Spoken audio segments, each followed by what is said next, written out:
Okay, as we approach the day that Jesus was resurrected, as we approach the Passover, as we approach the Sunday, April 4th, where 2,000 years ago, Jesus rose from the dead. It's kind of cool. It's the exact same day this year as it was then. Anyway, so I want to explain something to you.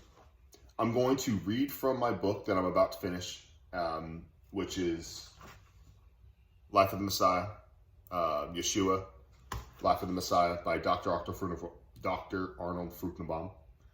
And I'm going to go over a bunch of stuff about how Jesus was arrested and how they falsely accused him and how they executed him, because all of those details are just incredibly vivid and incredibly important to satisfy prophecy, as well as paint a picture of why we ought to respect the blood of Jesus and give him the deity, give him the honor, give him the respect he is owed, he is due as God, because it's 100% clear. It's just a matter of choosing to decide that for yourself.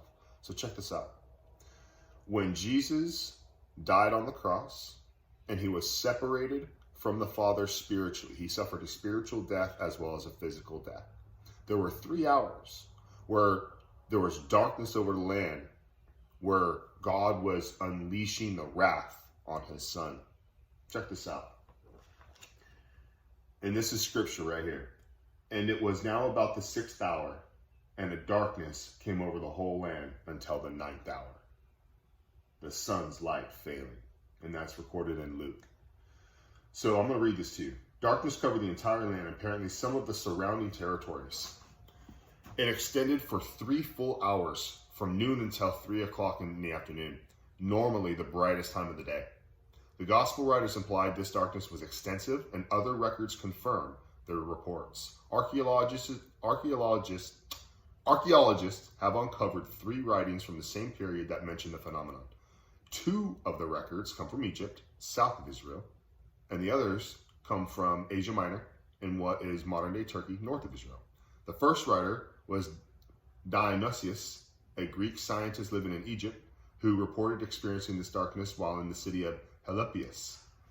The irony is that the Greek name Heliopolis means the city of the sun, yet Sun City was blacked out. Diogenes, the second writer, was also a Greek scientist living in Egypt.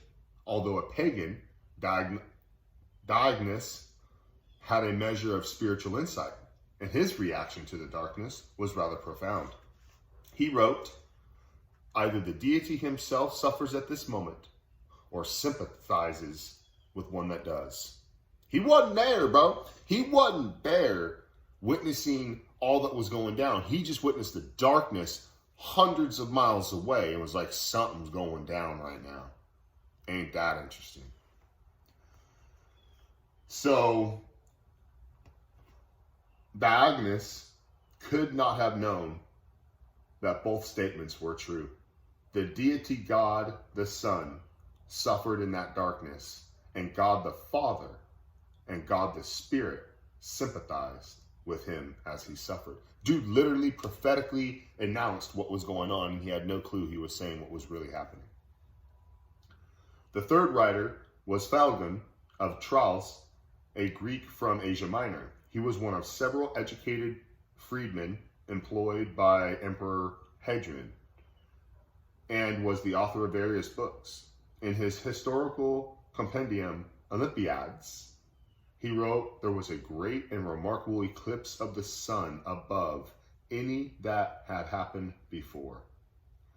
He stated that the day was turned into night at the 6th hour, so that the stars were seen in heaven, and that a great earthquake shook the Roman province of Bithynia, now northwest Turkey, and that many of the houses in Nicaea were toppled. As we will see in the following section, the moment Yeshua gave up his spirit, a tremendous earthquake occurred, and this fact was confirmed by Phalegon. The 3 hours of darkness represented the cup that Yeshua had prayed he would not have to drink. but he indeed partook of the cup of the wrath of God. Meaning he asked God in a prayer, can you please forsake me of this cup? He did not want to have to drink of the cup of a spiritual death. He didn't want to have to be separated physically or spiritually.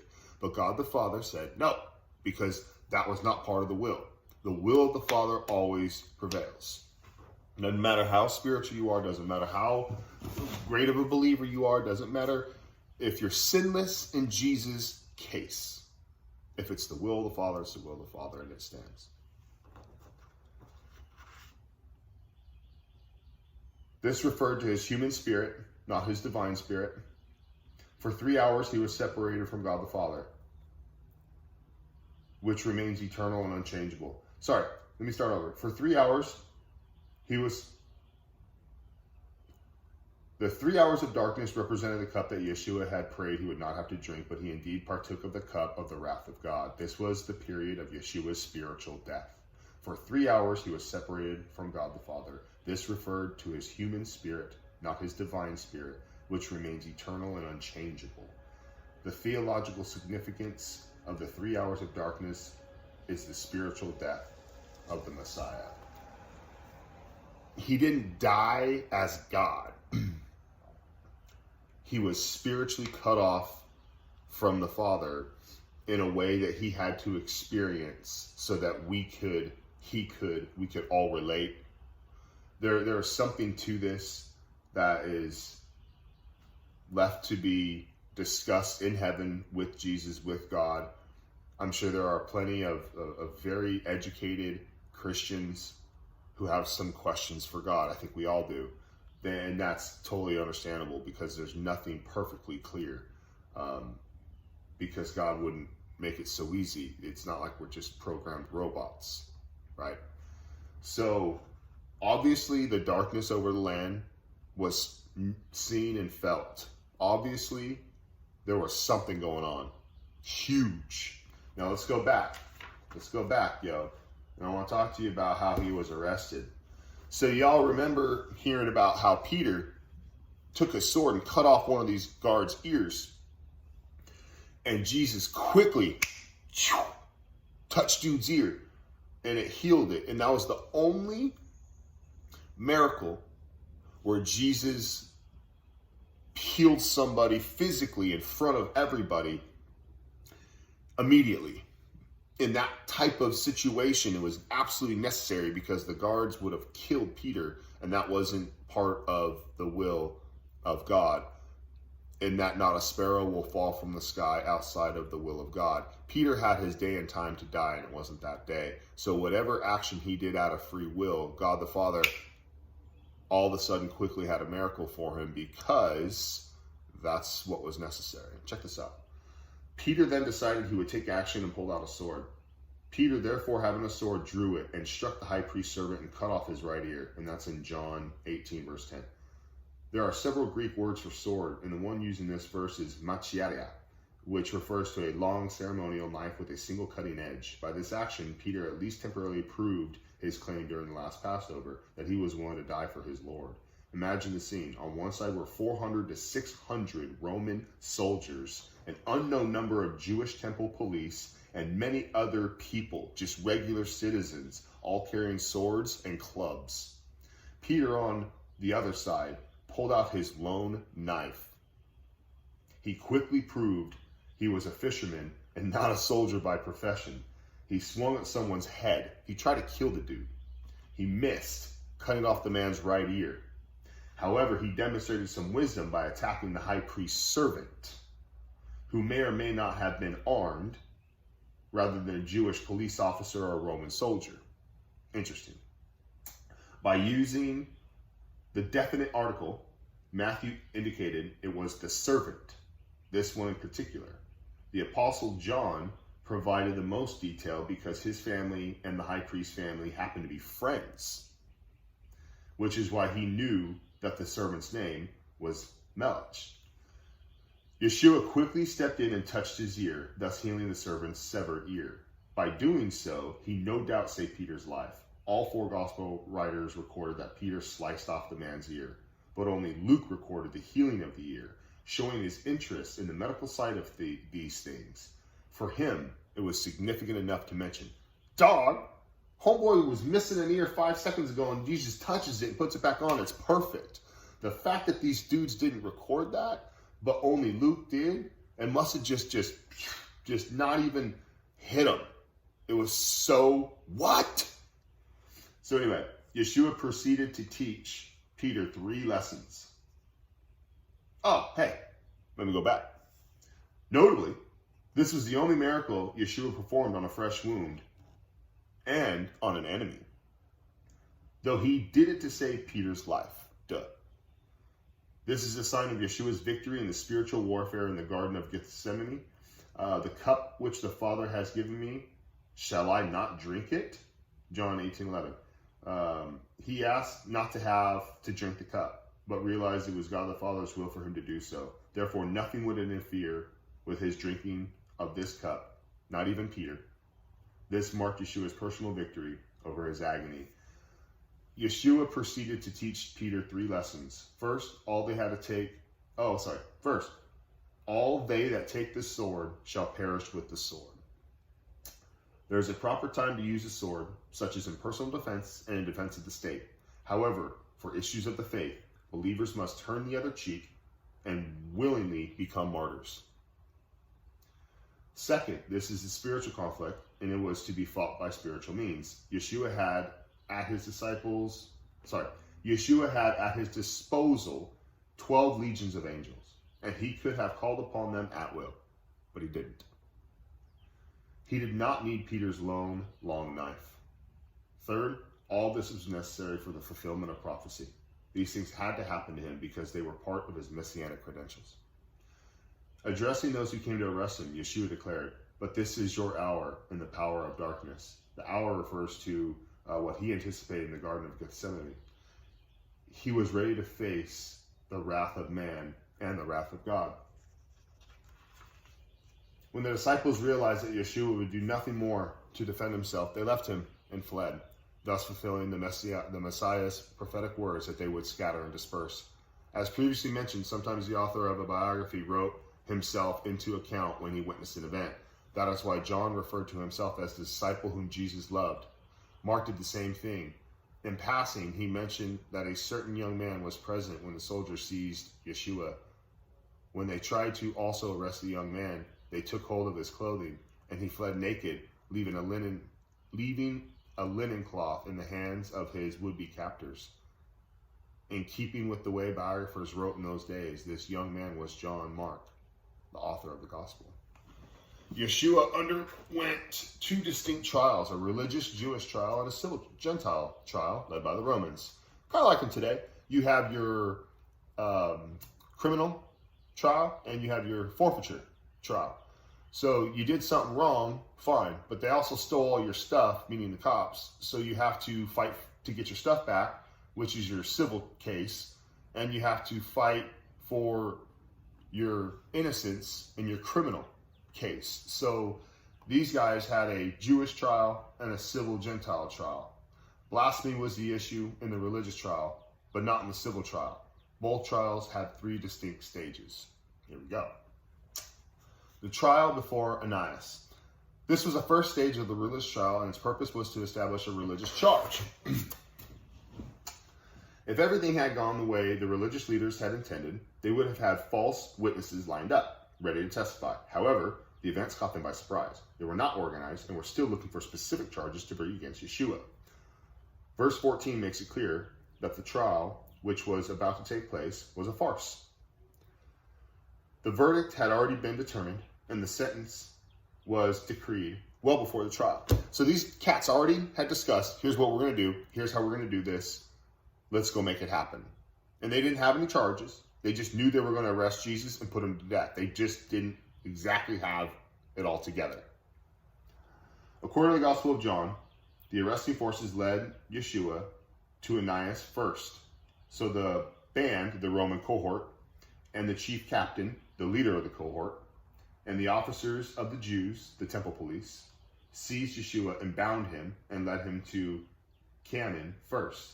Ananias served as high priest during the years AD 6 or 7 to AD 14, then was deposed by Valerius Gratus, the Roman governor at that time. However, Ananias regained control of the priesthood because he was succeeded by 4 or 5 of his sons. His son-in-law, at the end of his life, his grandson, he was head of what the Pharisees called the Bazaar of the Sons of Ananias, a private money-changing and sacrifice-selling business. These guys are terrible, dude. Yeshua overthrew his tables twice. This is the guy that was running the church business where Jesus was flipping the table. So this cat has beef with Jesus is what we're getting at, okay? Yeshua overthrew his tables twice at the first and last Passovers of his public ministry. Therefore, Ananias held a personal grudge against Jesus. By immediately taking Yeshua to his trial on the night, the religious leaders violated the 4th Mishnah law. There were to be no trials before the morning sacrifice. John's description of the trial implies this trial was held in secret, which broke the 5th law. There were to be no secret trials, only public. Ananias questioned Jesus about 2 key issues: of his disciples to incriminate them, and of his teaching to incriminate him. However, Yeshua turned the tables and instead, on his rights under Jewish civil law, and insisted on his rights under Jewish civil law. Here's what Jesus said: I have spoken openly to the world. I ever taught in the synagogues and in the temple where all the Jews come together, and in secret spoke I nothing. So that's John chapter 18, verse 20. He was not responsible to answer their questions, but they must produce 2 or 3 witnesses to conduct his trial. Everything he taught was in public. And so if Jesus had truly said anything amiss, they should have no trouble finding these witnesses. Yeshua challenged them to keep their own law and support their charges by producing the proper witness. Why do you ask me? Ask them that have heard me what I spoke unto them. Behold, these know the things which I said. That's scripture. That's John 18:21.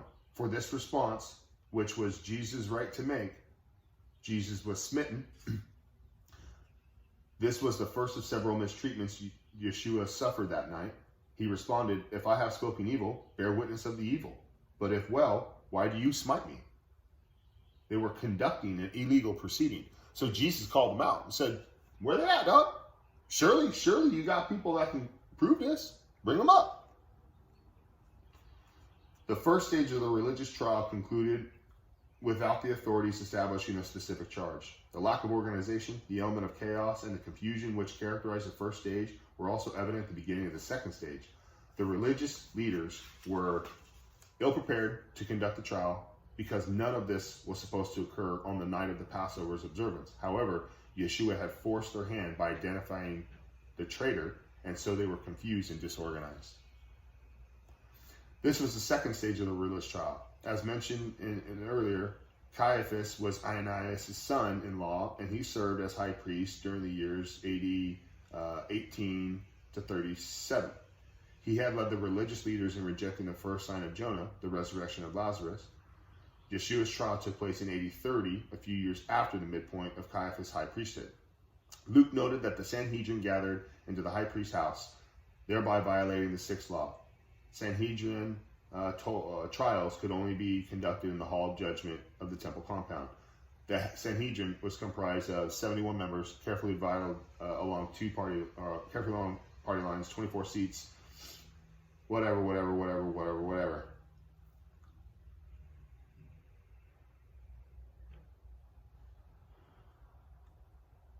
This is interesting. A vote of 11 for the innocent and 12 for the guilty could not convict the accused. Conviction must be by the majority of 2. The number of the Sanhedrin members present is unknown, but it will become evident that at least 2 members were missing, Nicodemus and Joseph of Arimathea. Here's another thing. The high priest conducted the proceedings, but the majority vote was with the Pharisees. For capital cases, not all 71 members of the Sanhedrin had to participate in the trial, but a minimum of 23 had to be present. That's a lot of stuff we don't really need to know. Okay, so here's where it gets good. Matthew and Mark provided the details of the second stage of the religious trial. It began with the religious leaders seeking false witness against Yeshua, thus breaking the 7th law. During the trial, the defense had the first word before the prosecutors could present the accusations. Mark noted that the whole council sought to act in unison against Yeshua, breaking the 8th law. All could argue in favor of acquittal, but all could not argue in favor of conviction. So let me make that clear. You couldn't all agree on someone being guilty. You could all agree on someone being innocent. But surely there was something going on if you all agreed somebody was guilty. And we're going to get into that.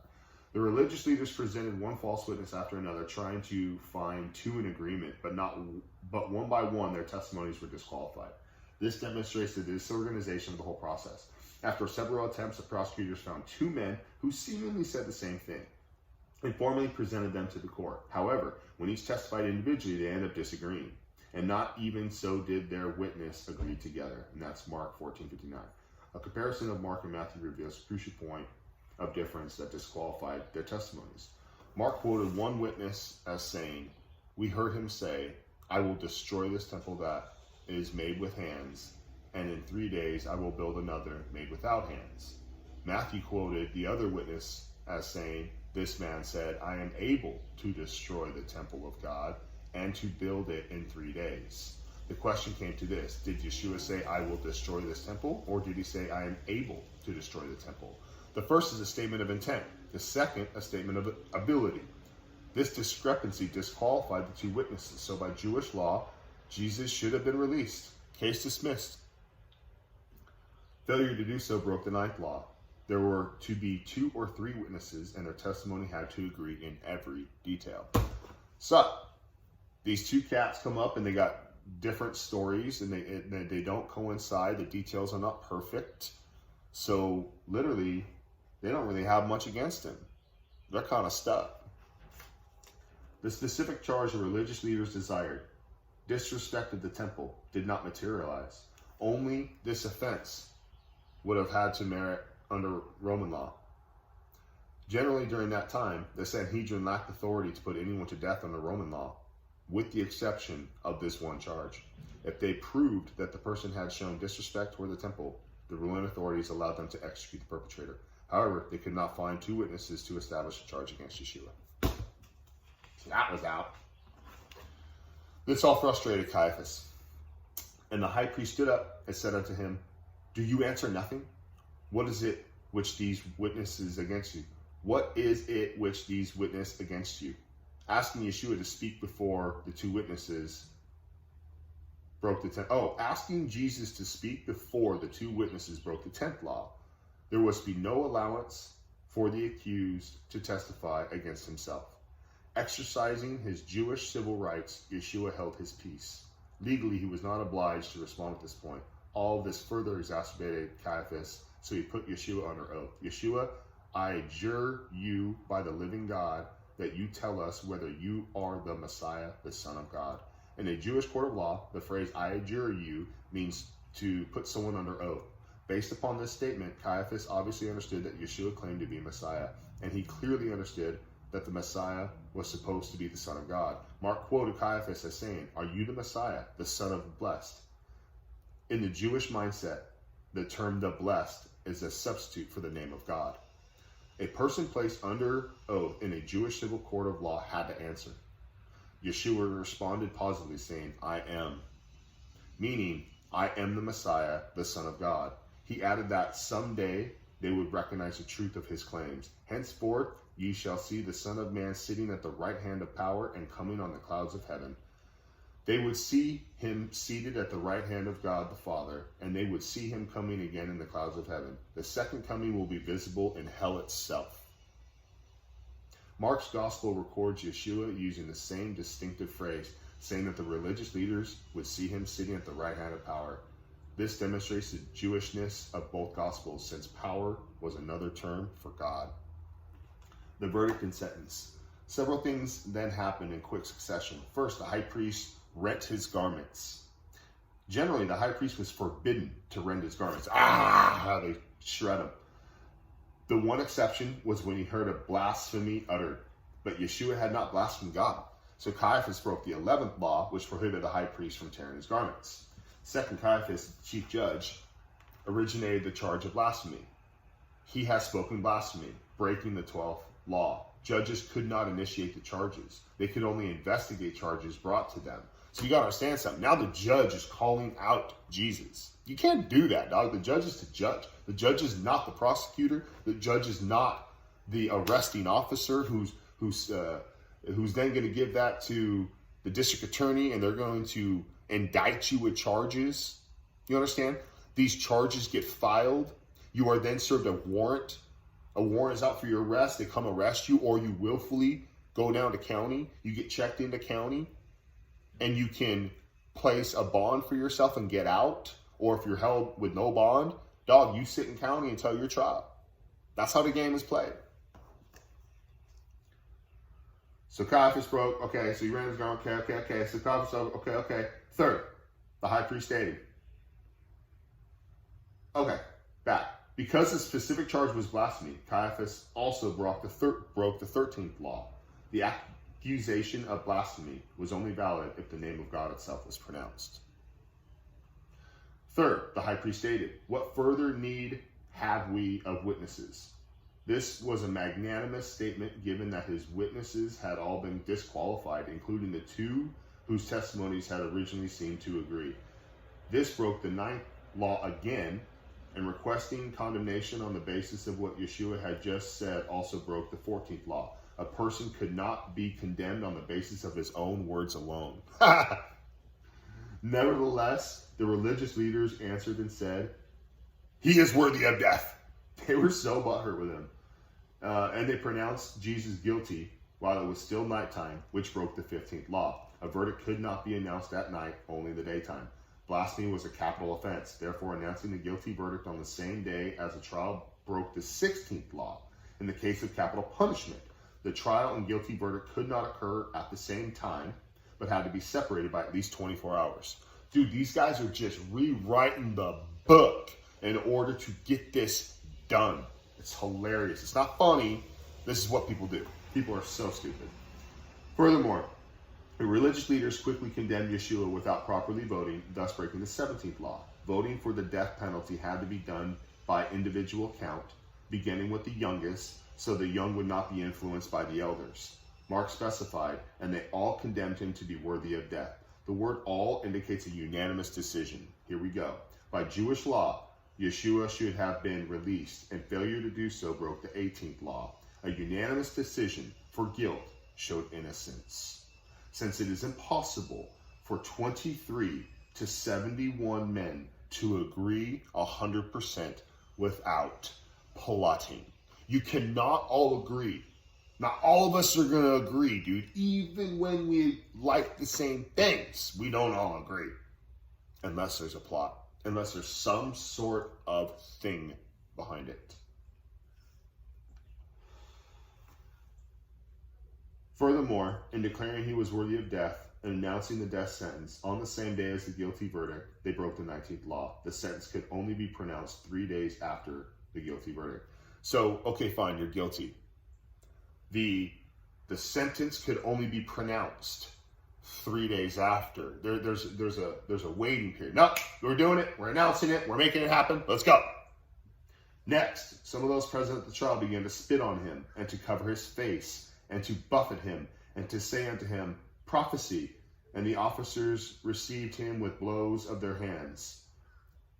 Then did they spit in his face and buffet him, and some smote him with the palms of their hands. All that's recorded, right? This records the violation of the 20th and 21st laws, respectively. Judges were to be humane and kind. A person condemned to death was not to be scourged or beaten beforehand.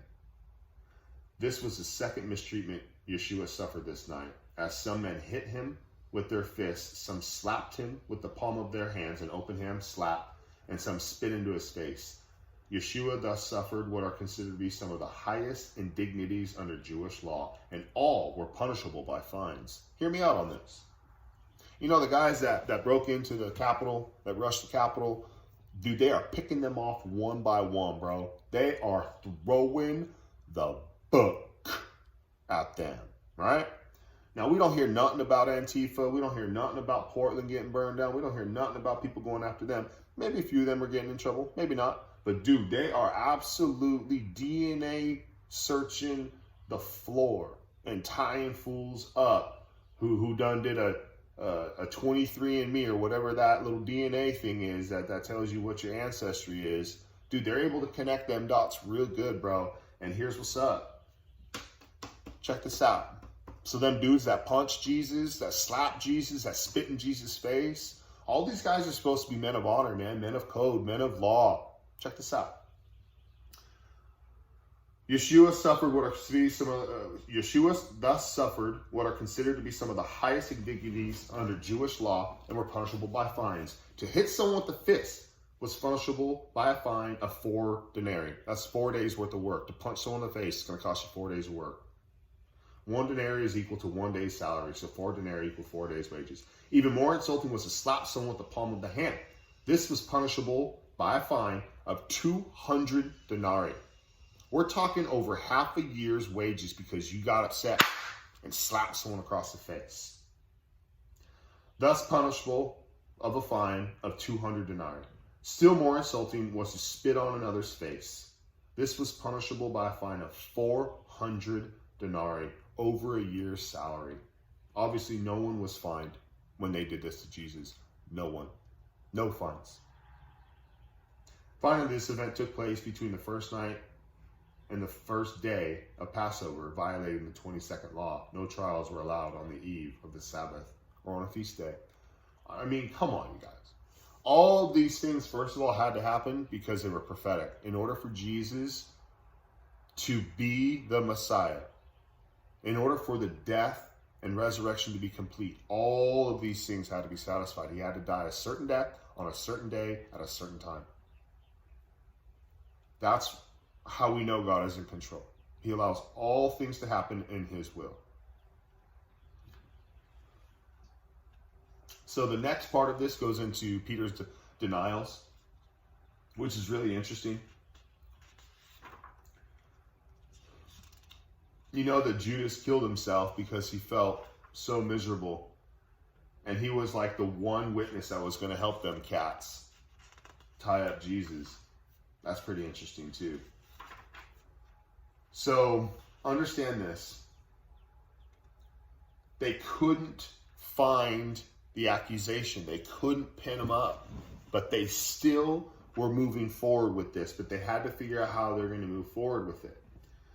So let's talk about the civil trial. The civil trial. Like the religious trial, the civil trial also proceeded through 3 specific stages. While the issue of blasphemy in the religious trial was not punishable by death under Roman law, sedition or treason against Rome, the issue in the civil trial was punishable by death. So what you need to understand is the Jews couldn't find a way to put him to death, nor could they because of their rules. They had to find someone else to do their dirty work. The Romans. Check this out. 22 Jewish laws were broken during Yeshua's religious trial.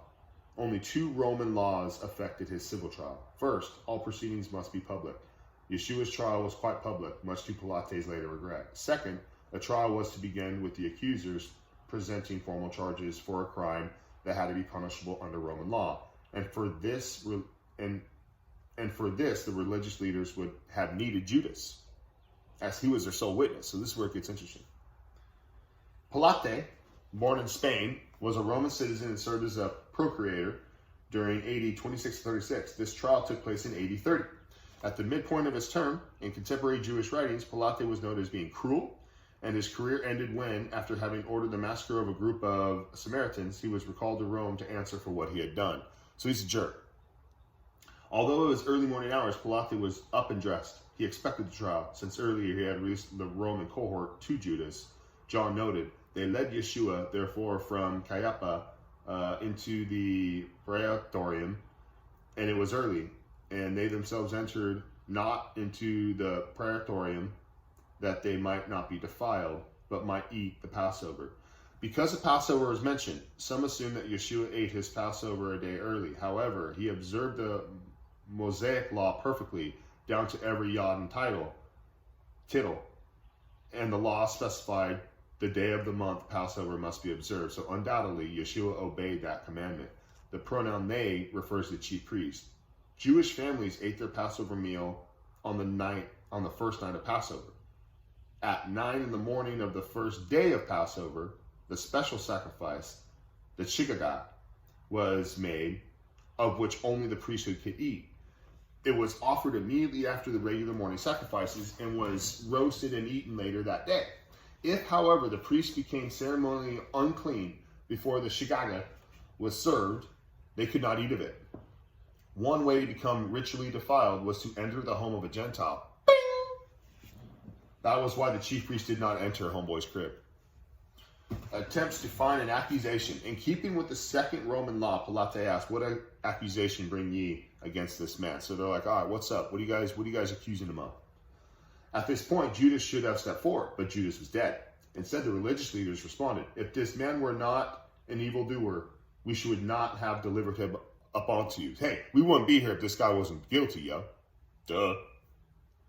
Their sole accuser was conspicuously absent, so they pressured Pilate to pass a sentence without any accusation or trial. Sound convenient? Pilate, following Roman law, refused. "Take him yourselves and judge him according to your law." With no accusation, there would be no trial. No trial, no condemnation, no sentence. The religious leaders responded, "It is not lawful for us to put any man to death." Remember what I said? They needed someone to do the dirty work. Since Rome had revoked the Sanhedrin's authority to impose capital punishment, it was unlawful for them to put anyone to death. The Talmud reveals the exact year the right was revoked. 40 years before the destruction of the temple, the Sanhedrin were exiled. They did not try capital charges. Another tractate in the Talmud states, 40 years before the destruction of the temple, the Sanhedrin went into exile and took its seats in the trade halls, meaning they no longer had the authority to execute criminals. Subtracting 40 years from the year of the temple's destruction results in the year 80-30. This was also the year of Yeshua's crucifixion and the year that the Jews lost the authority to sentence someone to death. Bingo! John made an editorial comment saying that the word of Yeshua might be fulfilled, which he spoke, signifying by what manner of death he should die. Yeshua prophesied a number of times that he would die by crucifixion. However, the Jewish method of execution was stoning, not crucifixion. The Jewish form of execution was stoning, not crucifixion. Jesus had to die on the cross. Why was he going to die a Roman death when he was a Jew? Dude, it's prophetic. If the trial had occurred 6 months earlier, if Yeshua had been executed under Jewish law, he would have been stoned to death, making him a false prophet because he prophesied he would die by crucifixion. If the trial had occurred 6 months earlier, Yeshua would have been stoned to death and rendered a false prophet. In his providence, at the proper time, God moved the Roman Senate to take away the power of the capital punishment from the Sanhedrin so that Yeshua would die in accordance with his prophecies. God makes no errors, bro.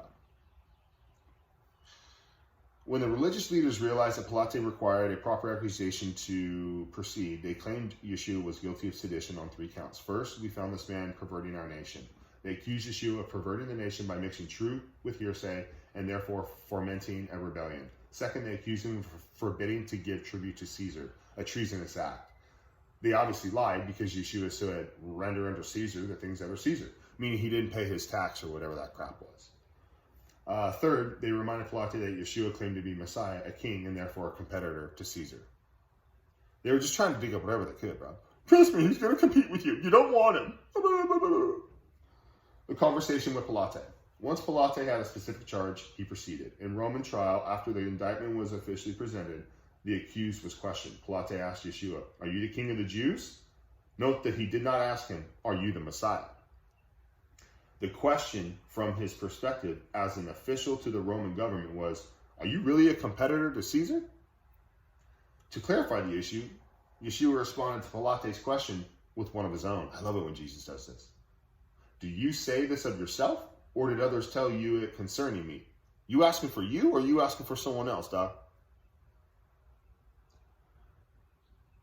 In other words, did Pilate, the Roman procurator, ask him this of his own accord, or did he repeat what others, specifically the Jewish leaders, had told him? Furthermore, did he ask the question from a viewpoint of a Roman or from the viewpoint of a Jew? Pilate answered, "Am I a Jew? Your own nation and the chief priest delivered you to me. What have you done? Dog, what did you do to piss these dudes off, bro?" Pilate asked a question based upon what the Jewish leaders told him. But as a Roman procurator, he needed to know, are you a competitor to Caesar? Doc, what did you do to piss these cats off? But are you going to be an issue for me? Once the issue was clear, Yeshua gave a specific answer. My kingdom is not of this world. If my kingdom were of this world, then would my servants fight that I should not be delivered to the Jews? But now is my kingdom not from hence. For two reasons, Yeshua was not a competitor to Caesar. First, he said, my kingdom is not of this world. This is a favorite passage for replacement theologians, especially those of the amillennial school. He uses verse to support their argument that when Yeshua returns, he will not set up a literal earthly kingdom. They believe in his second coming, but not that when he returns, he will set up his earthly kingdom. They instead interpret Yeshua's statement to mean that his kingdom will not be in this world. However, there's a difference between of the world and in the world. I understand this completely. Yeshua made the distinction in John. He said to the Father that he and the believers are in the world, but not of the world. Meaning, I live in this world, but I'm not living for this world. I'm not looking for your views and subscriptions, and I'm not looking for money, and I'm not chasing fame and man's applause. I'm interested in Jesus. I'm interested in doing whatever work I can do for God that I am allowed to get in on a given day. Who's calling me? Who's in front of me? Who can I help? Love thy neighbor. Take care of your household. It's Jesus for the win. Jesus first. And that's living for Jesus, not living for the things of this world. You understand? There's a difference. Living in the world, now I got a choice. Living for the world, I got a choice. To be of the world means to be of this world's nature, and believers are no longer of this world's nature. As long as the believers are alive, they are in this world, but no longer of the world's nature. When Yeshua returns to earth, he will not When Yeshua returns to earth, he will not depose Caesar and sit upon his throne. He will come with his own throne, the throne of David, and with his own kingdom, the Messianic kingdom. His kingdom will someday be in the world, but will never be of this world. Second, he said, but now is my kingdom not from hence, meaning not from now. As a result of the rejection of his messiahship, Yeshua's kingdom would not yet be established. For these two reasons, he was not a competitor to Caesar. What he was trying to say is, I ain't coming right now, dog. I ain't coming. No, you guys rejected me. I'm going to come back later. To verify that he understood Yeshua correctly, Pilate asked a follow-up question. Are you a king then? Meaning, are you a king in any sense of the term? Yeshua answered yes. In one sense, I am a king even now. I am the king of the truth. And everyone that is of the truth hears my voice. This ended the interrogation, and Pilate answered with a sarcastic question. What is truth? Sadly for Pilate, at that very moment, he was looking at the truth and didn't even recognize him. So, the procurator then issued the first of several declarations of innocence. As far as he was concerned, Yeshua was not a threat to Rome.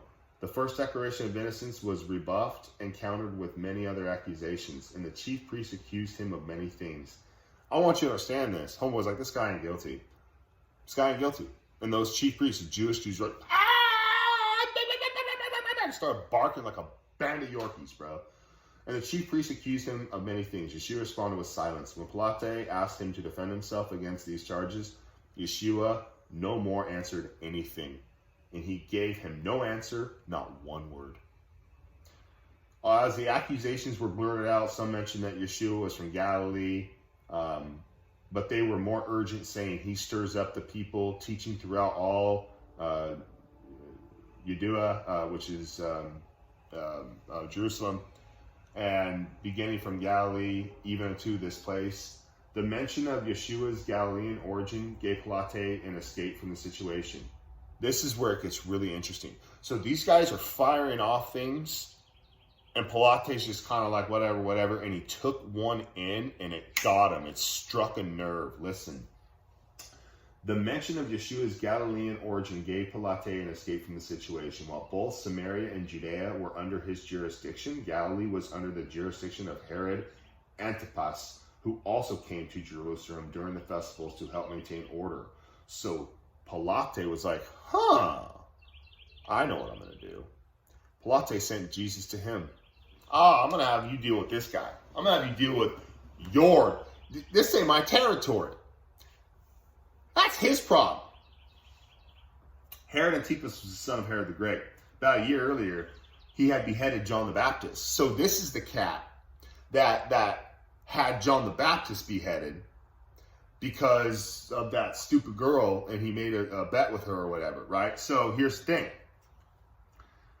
Only then did he hear about Yeshua's miracles, and for a while thought that Yeshua was John the Baptist raised from the dead. So this cat had heard of Jesus. He wanted to meet Jesus. He wanted to, he had questions, right?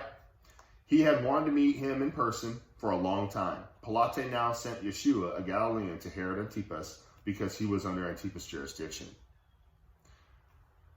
So Antipas finally got his wish. Yeshua stood before him, and he wanted to see miracles and be entertained. He wanted to play Jesus like a puppet. Come on, dog. Show me your tricks. Come on, do a little dance for me. Yeshua stood before him, and he wanted to see miracles and be entertained. The same desire had cost John the Baptist his life. However, Jesus refused to perform for Antipas because miracles were never for the purpose of entertainment. Disappointed, Antipas mocked Jesus by arraying him in gorgeous apparel. So they dressed him up like a doll. Oh, man, these guys are going to get it, dude. And a second mockery the Messiah suffered that night. Even Herod Antipas acknowledged that Yeshua posed no threat to Rome, regardless of the accusations brought against him by the chief priests and scribes. So this trial concluded with a second declaration of innocence. So Caiaphas and Herod, homeboy, neither of them, they're like, dude, I don't see what's up.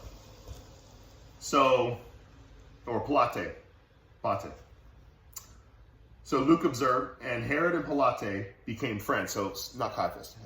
Herod and Pilate. So both these two cats were like, dude, I don't see nothing wrong with this dude. But you got to understand something. These two guys didn't like each other because they were kings that dealt with their territories. So obviously it's kind of like ASU versus U of A. You're gonna kind of have like these rivalries with your closest school. You know what I mean? So these guys weren't buddies. But check it out. Over this Jesus thing, they became buddies. The hostility between the two rulers had started. Luke observed, and Herod and Pilate became friends with each other that very day. For before they were at enmity between themselves. The hostility between the two rulers had started when, as the newly appointed procurator, Pilate ordered his legions to carry ensigns with Caesar's portrait into Jerusalem. This violated Jewish law, which forbade the making of images. Herod Antipas, a normal convert to Judaism, understood these Jewish sensitivities. He knew that as long as the ensigns were within the walls of Jerusalem, a constant threat existed of Jewish agitation turning to rebellion. So he's like, man, I don't want to see these people getting all butthurt. Take these things down, bro. Like, I get what you're trying to do, but I'm telling you, man, it's just going to be more trouble than it's worth. So these two are already butting heads on this issue, and they had a different opinion on it, right? So he asked Pilate to take him down, but Pilate refused. Then Antipas wrote a letter of complaint to the Roman Senate, so he went to his boss and ordered Pilate to comply. Pilate and Antipas were at enmity between themselves because each felt the other was not recognizing his authority. So boss man told him to take him down. Ooh, that pisses you off. Yeah, these guys are not good, bro. These guys are not good. Now that the ruler of Judea had sent a Galilean to the one in charge of Galilee, they recognized their mutual authority and became friends at Yeshua's expense. So, because Homer was like, hey, man, this guy's yours, I'm bringing him to you. He's like, you do recognize me. Okay. That's egos, man. These guys are their egos. They're so stupid. Herod Antipas and his wife Herodias eventually paid for the beheading of John the Baptist and mocking Jesus. In the year AD 39, Herodias prompted her husband to go to Rome to request the title of king. Oh, this backfired, and they ended up getting totally screwed. The Senate had given that title to his father, Herod the Great, and if Rome also made Antipas king of Judea, she could be called queen. So this chick just was an issue. The emperor at that time was This dude, childhood nickname Little Boots, he was in power for only a couple years, and it was a bloody reign. Bottom line, dude, is he sentenced them to poverty and banished them to some crappy town because he was pissed off at them. He didn't like them. So they got what they had coming to them. After Herod Antipas failed to find a charge against Yeshua, Pilate made several specific efforts to release Yeshua. So neither Herod Antipas nor Pilate could find any charges on Jesus, and now Pilate's trying to just release him. Like, all right, dude, let's just be done with this. So he brought unto me this man as one that perverts the public, the people, and behold, I haven't examined him before you, found no fault in this man touching those things whereof ye accuse him. Dude, I can't find nothing to accuse this cat of. So y'all, we're done with this, right? If one wanted to keep a list of these declarations of innocence, Herod's statement would be the second and Pilate's the third. However, the crowd rejected these proclamations of Yeshua's innocence. In his second attempt to free Yeshua, Pilate offered the people a choice. So this is where it really gets interesting, people. And I'm going to end once we get to this. So in the second attempt to free Jesus, Pilate offered the people a choice. He's trying to free him. But man, the people just don't want... Hear me out. The crowd rejected these proclamations of Jesus' innocence. So the judge is trying to tell the people, man, I think this guy is innocent. They're like, no, he's not. So in his second attempt to free Yeshua, Pilate offered the people a choice. A custom had developed that during the Passover, the Roman authorities would release one Jewish prisoner as a goodwill gesture. Oh, let's give you back your shitty people. Besides Yeshua, another man named Barabbas was in prison, whom John referred to as a robber. A better translation might be a malefactor or a rebel, since robbery was not punishable by death. Mark clearly stated that Barabbas had made insurrection, and in the insurrection committed murder. Barabbas was actually guilty of the crime of which Jesus was being accused. This is reaffirmed by Luke. The irony, this is funny, is that Barabbas was not a proper name, but a Greek transliteration of the Aramaic words bar, which means son of, and Abba, which was the father's name, making him the son of Abba.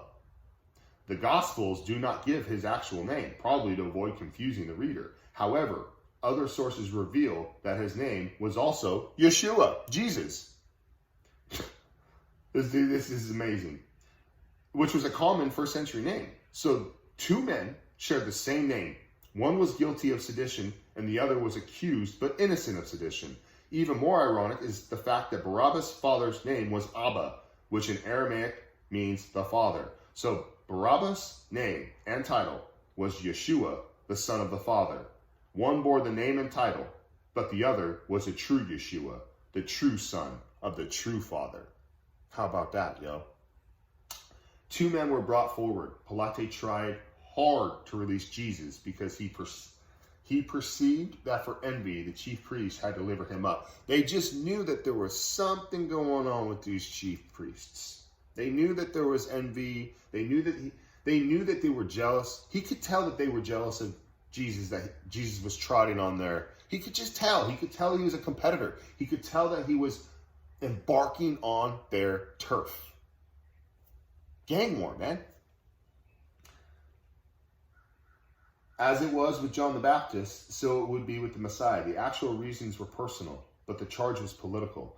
Pilate assumed that the people would ask for Jesus, not Barabbas' release. The procedure was temporarily interrupted when Pilate received a message from his wife warning him not to get involved with the situation because of the dream she had just had. By church tradition, her name was Claudia, and she later became a believer. The interruption was long enough so that the chief priests and the elders persuaded the multitudes that they should ask for Bar-Abba and destroy Yeshua. And that is what they did. But they cried out all together, saying, "Away with this man, and release unto us Bar-Abba." And thus, Pilate's second attempt to free Yeshua also failed. So, this is really interesting.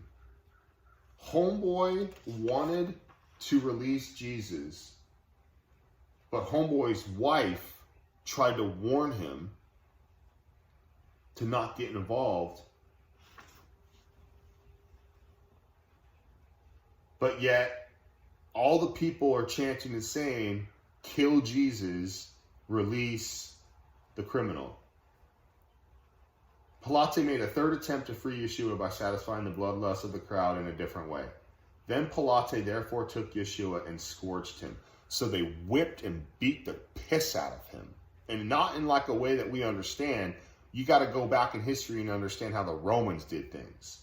So details are omitted from the Gospels because people would have been familiar with this type of punishment. Now, more than 2,000 years later, we don't understand what it means to be scourged. So they miss the degree of Jesus' suffering prior to the cross. To be scourged was to be beaten or flogged with a whip with multiple lashes. The Jews had exact rules regarding this form of punishment. The actual stripes given were restricted to 40 save 1, 39. Because according to the Mosaic law, nobody could be lashed more than 40 times.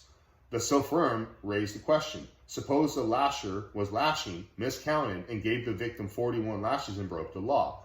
Therefore, they built the fence around the law by stopping the count at 39 and called it 40 save 1. Dude, the Jews are funny. They got laws for days. The Jewish scourge was made by either leather or wood for the was made of either leather or wood for the handle and had short leather lashes. The only part of the body beaten was the victim's back. The whipping was excruciating but never deadly. Paul suffered this Jewish punishment 5 times and survived. However, Yeshua was flogged by the Romans, not the Jews, with a vastly different procedure. The number of times a person could be struck with a scourge was limitless. The Roman whip had long leather lashes, which could wrap around the whole body. At the end of each lash was a piece of metal, nail, glass, or sharp lamb bone. Sometimes even small jagged iron balls were used. After only a few applications of the scourge, the skin of the victim was torn away and the muscle fully exposed. The entire body was affected. Front, back, sides, face. The face was lacerated and looked like a pulp.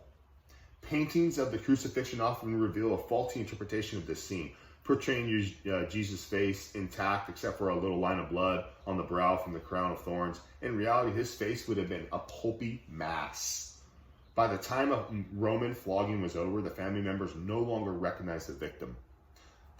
This fulfilled the specific messianic prophecy of Isaiah, which said that the Messiah's face was so disfigured that he no longer resembled a man.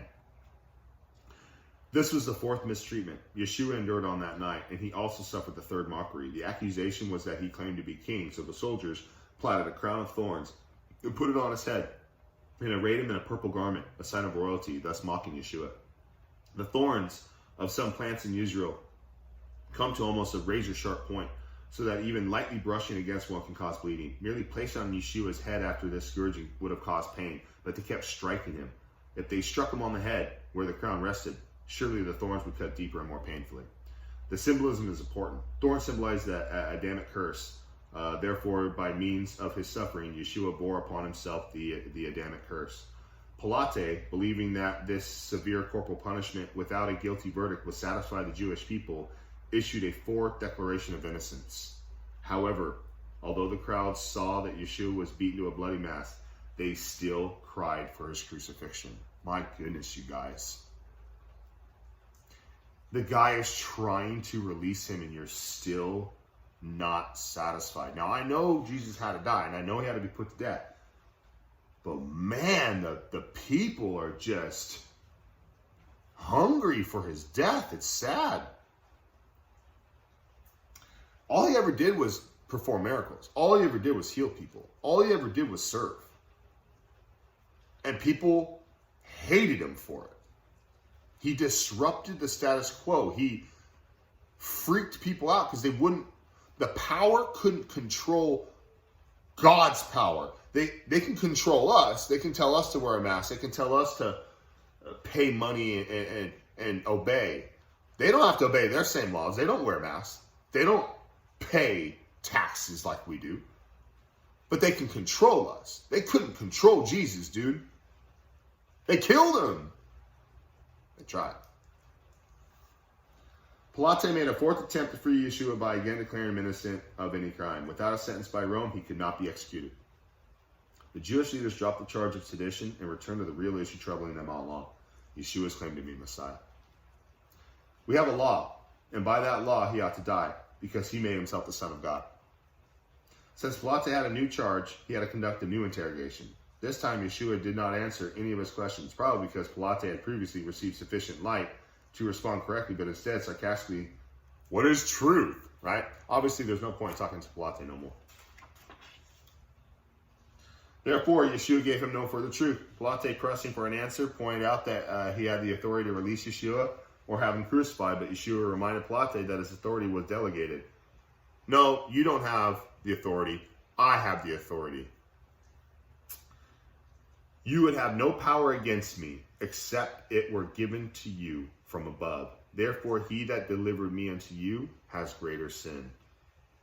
Final authority comes from heaven above. Furthermore, those who turned Yeshua over to Pilate were guilty of the greater transgression, proving that there are varying degrees of sin.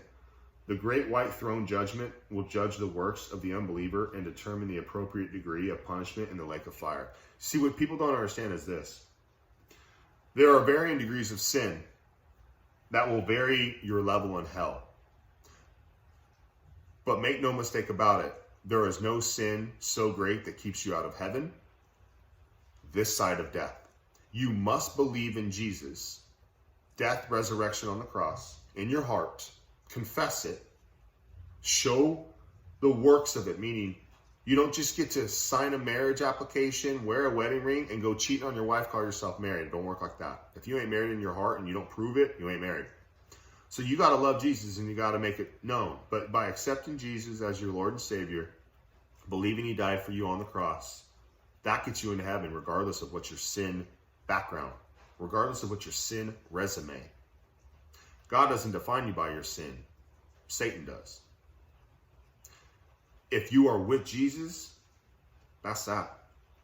God's got a new name for you in heaven. It forgets about your sin. What it comes down to is there are varying levels of hell based off of how many times you were warned.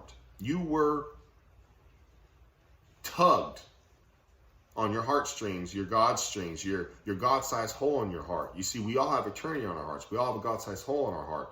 So when God tugs on your heartstrings and you ignore him, that goes against you. And there's varying levels of hell based off of how often you ignored and denied Jesus. How many times have you been introduced to Jesus? To the hand, Jesus. This is about me. I ain't living no life for you. I ain't no Jesus freak. Man, I got CrossFit games to win. I got books to write, man. I got movies to make. I'm gonna be the next star. Diggity-da. Look out, Dwayne Johnson. I'm the next Rock. King of Fraggle Rock. Dude, people be living for man's applause, and it's hilarious to me. People go from 10,000 subscribers to 100,000 subscribers and think they come up on life. Dude, my goodness. It's so pathetic. But I get it, man. I get it. Before I gave my heart to Jesus, I thought I was the best human on planet Earth. You watch some of my videos, you'll see I've done some pretty cool things. But I learned, who cares, man? It's all vanity. It's all just chasing the wind. I see my dog chase his tail, I laugh at him. I see my cat chase her tail, I laugh at her. And that's all that stuff is, man. How much is enough? It's never enough. Dude, you couldn't pay me enough because I'm just going to want more. And you couldn't give me enough because I'm just going to want more. The only things that make me content are the things I do for Jesus. The only things I feel purpose and meaning for are the things I do that God lets me get in on. Anytime I'm working for myself, anytime I'm chasing my own lust, it don't feel right. I don't feel content. I don't feel satisfied. Man, the purpose and meaning in life revolves around Jesus and his word. And that's true.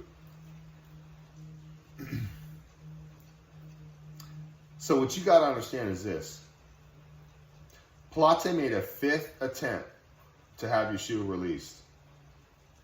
However, this effort was spoiled when the people started crying out, if you release this man, you are not Caesar's friend.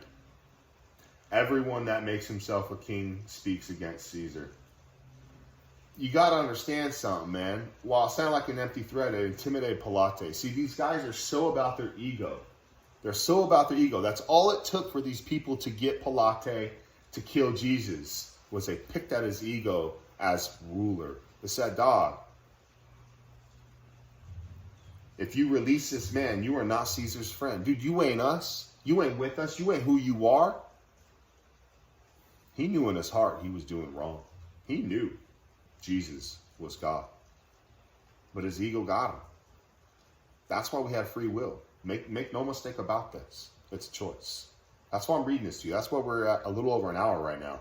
I bet you most people checked out, but this is important stuff, man. This is important stuff. Why was Pilate so intimidated by this statement? Why did he care what the Jewish people thought? If this trial occurred in AD 30, the cause of intimidation is unknown. Here's the thing. Because Pilate's friendship with Sejanus, some other dude, he too was being investigated. So these guys get investigated for, these guys get audited. These guys have certain things that they got to be doing, checks and balances, right? The last thing he needed was for news to get back to Rome that he released someone claiming to be king and therefore a competitor to Caesar. The last thing he needed was to be checked up on that he ain't doing his work right. You know what I mean? So he got scared. Again, nevertheless, the people's threat intimidated Pilate enough to make him immediately close the proceedings and take his place on the judgment seat. That was that. He put on his freaking judge hat. Hear he, hear he, hear he. I convict Jesus. I mean, dude, he just changed his tune right quick. Took a seat at the Bema. The Bema was an elevated stand probably erected outside of the Praetorium, from where public meetings were directed and courts were held. If the Jewish leaders had entered the Praetorium, they would have defiled themselves and could not have eaten the shagaga, the paschal lamb, later that morning. Therefore, Pilate left the palace to take his seat on the Bema and render the verdict. If found guilty, the accused would then be sentenced. So, we all know what happened. This is interesting. Sitting on the Bema, Pilate made a sixth and final attempt to release Yeshua, presenting him to the people and saying, behold, your king. The masses, however, countered by demanding his crucifixion. When he asked them, shall I crucify your king? The chief priests answered, we have no king but Caesar. That cry came from the chief priests, the Sadducees, who with this judgment disowned the Messiah as their king and proclaimed their allegiance to Caesar. So in that fell swoop, they said, that is not our king. Our king is Caesar. That was that. That is the denial. That's why Jesus is coming back a second time. You understand? This generation denied him. He died on the cross, resurrecting the third day to prove he's God, because only God has the resurrecting power, right? Resuscitation and resurrection, two totally different things. So the building of God's church is the way us Gentiles, us unbelievers, get a chance to believe in Jesus this side of death, this side of heaven, this side of the second coming, this side of the rapture. If you are still breathing, you've got to believe in Jesus to put your name in the book of life, to have your place in heaven, in God's house, where he sets up a room for you. Or you're cast into the lake of fire as an unbeliever. You die with the unpardonable sin, which is not believing in Jesus. And how many times you have been given a chance to know this will vary your degree in hell. There is no sin that keeps you out of heaven, just your own ego. It's your own choice. Pilate made no further attempts to free Yeshua. Instead, taking a pitcher of water, he washed his hands before the multitude, assuming that this gesture would absolve him of guilt, but it did not. From a human perspective, the final decision as to whether Yeshua lived or died was not with the Jewish leaders, but with this one man, Pontius Pilate. He clearly knew what the right decision should be, but allowed himself to be intimidated into making the wrong one. Ever felt like that? You ever been pressured into making a decision you didn't want to make? Why do we have that conviction? Why do we have that consciousness? That's your God-sized hole in your heart, bro. He clearly knew what the right decision should be, but allowed himself to be intimidated in making the wrong one. Merely washing his hands did not absolve him from blame. Later, when Peter preached his sermon, he listed several people by name who were responsible for the Messiah's death, and he included Pontius Pilate. The earliest creed in church history, Apostles' Creed, states he suffered unto Pontius Pilate. God did not absolve Pilate of what he did. In AD 36, Pilate banished, some other dude, deposed Pilate and banished him to Gaul, where he committed suicide and paid for his role in his miscarriage of justice. So Pilate got his own. He ended up committing suicide. He had a ton of guilt on his heart, just like Judah, right? So, Judas Iscariot. Pilate then issued his fifth declaration of innocence, calling Yeshua this righteous man. This was the most significant of the 5 attestations because it was made from the judgment seat.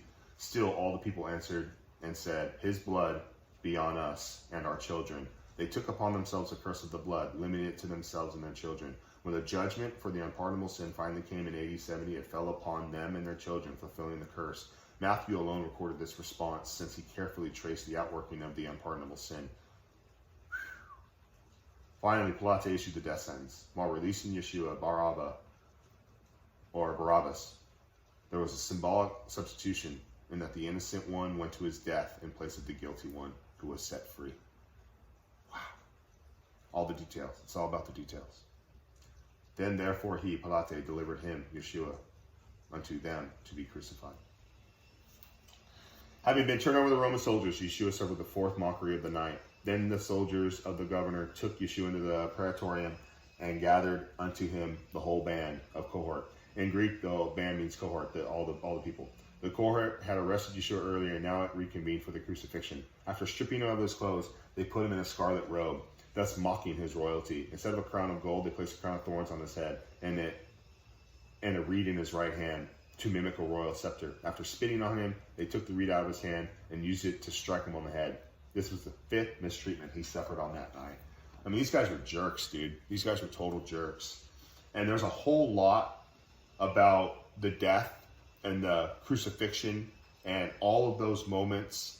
It's incredible, the details. I might go into that another time.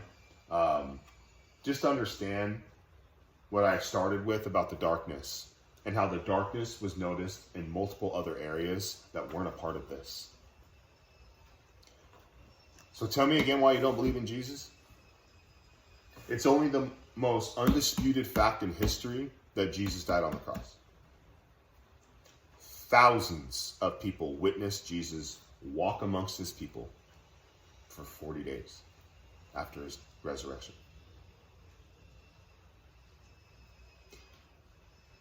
All of this is documented in history. All this is in the Bible. The Bible is the number 1 printed and sold book year after year, every year in history. And lastly, what year is it? It's 2021 AD. AD. We used to call it after death, but it's Anno Domini. It's Latin for the year of the Lord, specifically referring to the birth of Jesus Christ. And BC, as we know, stands for before Christ. So the earth and its timetable, all of numbers and math, created and instituted by God. The earth's timetable shifted at the birth of Jesus Christ. Before Christ, the year of Christ. There was a shift, you understand? So what people need to know is that Jesus is coming back. And before he comes back, there will be a rapture. And the rapture is the urgency of non-believers to hurry up and get in on God's work, to hurry up and believe on the blood of Jesus shed on the cross, to write their name into the book of heaven, to write their name into the book of life, to solidify their place in God's house for eternity. The tribulation is coming. We are in the last times. This is the last generation, hands down. Hands down. You can see, you read in the book. To accept Jesus into your heart, you just have to pray that you realize you're a sinner. Duh. Who taught you how to be a jerk? Who taught you how to steal? Who taught you how to whine and beg and cry? Nobody. You knew that from birth. Anyone that's raised a baby knows that they are tough. Now, babies are cute and they're innocent, but man, they are born sinners. You have to teach children manners. You have to teach children behavioral lines. You have to teach them discipline. You have to use the rod. There are things about raising children that really bring you to God. And that's where you have so goes a family, so goes a nation. And if you remove the Bible from the fabric of our nation, you unravel the entire backbone to our country. Because what rubric are you going to use if you remove the rubric of Jesus, who was perfect, who was sinless, who served? Who's the next one on your list? Who's the next highest guy, girl? Who is this person that we're going to all of a sudden use as our pinnacle? Because whoever that man is, it's short. It's short because only God can fill a God-sized hole in our heart. Only Jesus can satisfy that eternity in our heart, which is what separates us from my dog. My dog ain't concerned about his 401k. My dog ain't concerned about where his pups are going to go to school one day. My dog ain't concerned about the crime rate in this city. My dog is concerned about when we going to eat. You can throw my ball? Man, what is that smell? My dog does not have God on his heart. My dog does not have eternity on his heart. We are so much different. And that's why we get to choose. Because God didn't program us to be salmon, dude. Where we're just going to swim upstream one day, spawn, and that's it. We could have easily been programmed. Hi, God. We're good. I don't have AI dolls as friends where I program them into my echo chamber so that we can all laugh and agree and have the same funny jokes. No, that's not how it goes. I have friends who choose to be my friend, and we're different, and we have different opinions. And I love that because they choose to be with me. They choose to come to my birthday party and bring me a gift. They choose to honor me and love me. Wouldn't you want it the same way if you were God? Wouldn't you want people to want to come to you? So if no one came to my birthday party, then I don't want them here. But if they want to come, I want them to come. I invite all of you. But only those who love me are going to want to come. And they're going to show it by showing up. They're going to show it by being interested in me. They're going to show it by knowing me, potentially bringing me a gift. That's not what makes you love me. But some people show that. That's their love language. Right? So what I understand is Jesus is inviting you to be with him in this perfect place called heaven. Accept it or don't. Because he's not going to force you to. I'm not going to force you to my birthday party. I'm not going to force you to buy me a gift. There's nothing about that I like. There's nothing about that that's genuine. So God is about love. God is genuine love. Dog, love ain't forced. You don't force love upon you. Maybe some people do, but you don't force love on you. Love is invited, and love is cared for, and love is honored, and love is sought after. Love is chased sometimes. So you got to understand what love is. You got to understand God is the God of love. And you got to understand that without Jesus in your heart, you don't have love. You don't have the ability to love. First comes God. Then comes the ability to love. And once you have the ability to love, you love so much differently. You love thy neighbor. You're willing to sacrifice so much more because who cares about you? It's all about Jesus, and Jesus takes care of you. Through you, Jesus takes care of all things. Not one sparrow fall from the sky outside of God's will. So I'm invincible until my day number time is called. And whatever that day number time is, whatever. It's cool. But I'm invincible until then, yo. So true love. Nobody wants forced love. Nobody wants to be forced to love. God doesn't want that either. God makes that a choice for you. The Garden of Eden wasn't a prison. There was a line drawn in sand. Cross this line, you're out. Obey my rules because it's a choice. You get to stay. We all know what happened. They broke the rule. They didn't want to stay. But it wasn't a prison. We are not AI dolls. We are not programmed. We are given a God-sized hole in our heart at birth, and we are born into sin. And it is up to us, given the life we are given through God's plan, to accept Jesus for ourselves. I can't make that decision for you no more than I can't eat for you and work out for you and read books for you to gain health and wisdom. I can't do anything for you, but you can do it for yourself. And we can help each other. It's called fellowship. So Dr. Arnold Fruchtenbaum helps me.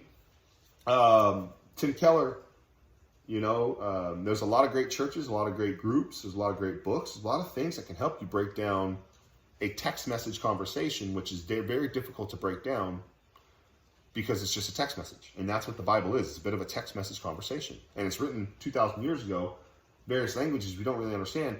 Greek language is awesome, but I don't speak Greek. But they have a lot of really awesome terms that give a lot of meaning that we don't understand unless we break down the Greek. So let's just say that reading the Bible is a little bit Greek, but you can absorb it. You can grow with it. It's like starting on milk as a baby and then going to solid foods and then eventually eating meat. So I hope I've helped you. I love learning about Jesus, and I love talking about Jesus. I used to love talking about myself. I used to love doing things to get better at life and trying to help others get better at life through their health, through their wealth, through their love. And I've just learned that it's all about Jesus. I don't really want to talk about the other things that much. That's how Jesus changes your heart. Jesus for the win, you guys. I love you. Peace.